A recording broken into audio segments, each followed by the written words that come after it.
Starbucks purchasing process. Starbucks is an American publicly traded coffee company and coffeehouse chain.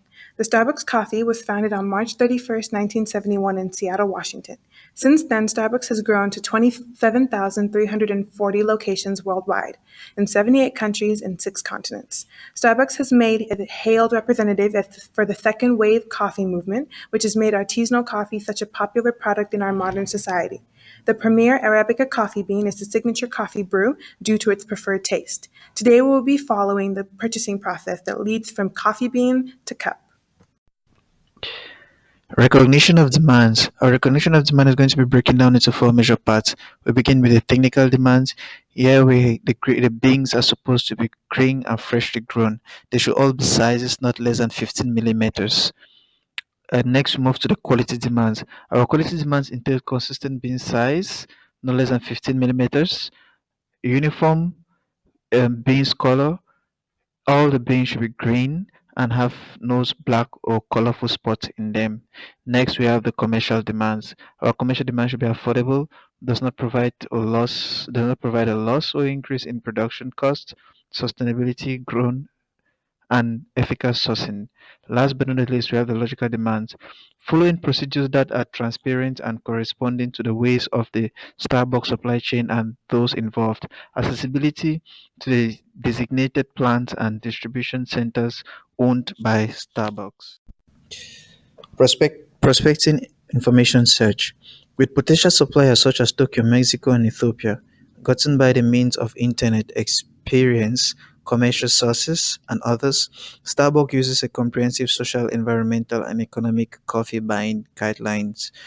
With the environmental guidelines, it includes the application of local laws and regulations in a way that aims to conserve natural resources.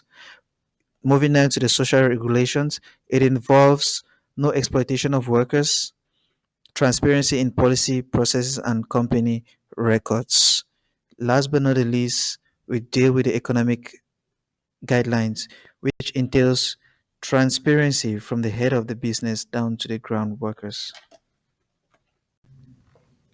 When dealing with our negotiation, it's very important that we think about our purchasing motives.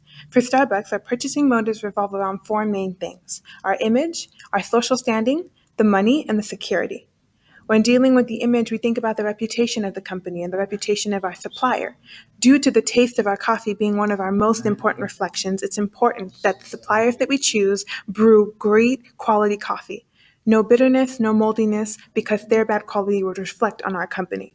The social standing. Starbucks aims to help farmers in their work and to help them renovate their farm producers into making sustainable practices. We are dedicated to making coffee the world's first sustainable product, and we're committed to achieving 100% ethical sourcing. Thinking about the money, we think about the yield that coffee grows, and so does the revenue for our company. In the department, we break down the items based on the cost of materials needed, and we decide a should cost forecast, making us know exactly how much to pay for coffee and how much would be too much. In security, we think about the increase in farmers and the growth of the coffee business and how that brings us a lasting success rate. If we yield more coffee and yield more work in coffee brewing, then we yield more company revenue. At Starbucks, when we go into negotiations, because we hold the dominance as being a larger company, we do things through the halo effect. The halo effect implies that we do not attack our suppliers, but present them a good standing and a good offer, leading them to present us a good offer back.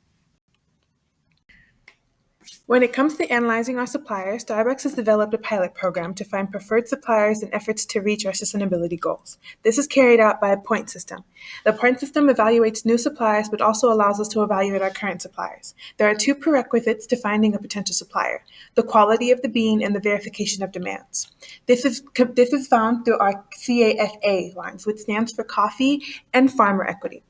The Coffee and Farmer Equity pointing system rests based on three different factors: environmental impact, social conditions, and economic issues. The environmental impact is out of 50 points, the social conditions out of 30, and the economic issues out of 20. The supplier that has the highest points out of the total of 100 achieves preferred supplier status. So our purchasing decisions are based on six main factors. First of all, the optimal supplier has to be trustworthy and should have the same goals and mission as we do. Second point is that they carry out our values in the procedures and make sure that they are devoted to keep improving. In addition, they have to be reliable and trustworthy, and we only want to work with firms that have high transparency. And most important of all, they need to be providing premium quality beans to ensure the quality will deliver to our customers. Lastly, we have a price cap for our purchase, which is that it cannot cost us more than $2.38 per pound to control our costs and profits. So for the feedback, we do our feedback and evaluation of our suppliers according to our point In system conclusion, we called see that Starbucks' CAFE, which is a purchasing short system form has to for do with Coffee four and Farmer main Equity things.